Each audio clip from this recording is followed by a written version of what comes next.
দর্শক দেখছেন এই মুহূর্তে তারা কিন্তু দীর্ঘ 4 দিন অবস্থান করেছেন এবং তাদের এই অবস্থানের ফলে দেখছেন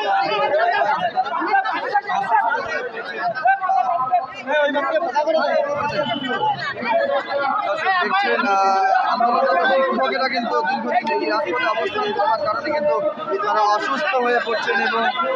তাদের মধ্যে গুরুতর আমরা দেখছি কিছুক্ষণ পূর্বে তিনি আমাদেরকে তার অভিব্যক্তি জানাচ্ছিলেন। এই মুহূর্তে তিনি কিন্তু অসুস্থ হয়ে পড়েছেন এবং এই হচ্ছে তাদের এই আন্দোলন থেকে সর্বশেষ পরিস্থিতি। দীর্ঘ 4 দিন যাবৎ এখানে আন্দোলনরত অবস্থায় রয়েছেন এবং সেটির ফলে কিন্তু তারা শারীরিকভাবে এবং মানসিকভাবেও ভেঙে পড়ছেন,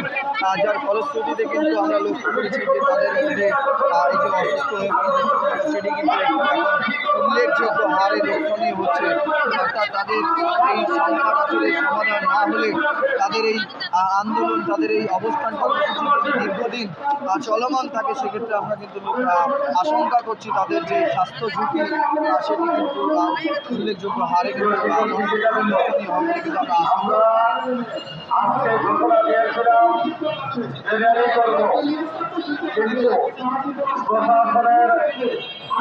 আপত্তিতে প্রশাসনের অনুরোধে আমরা আগামীকাল সিদ্ধান্ত নিয়েছি।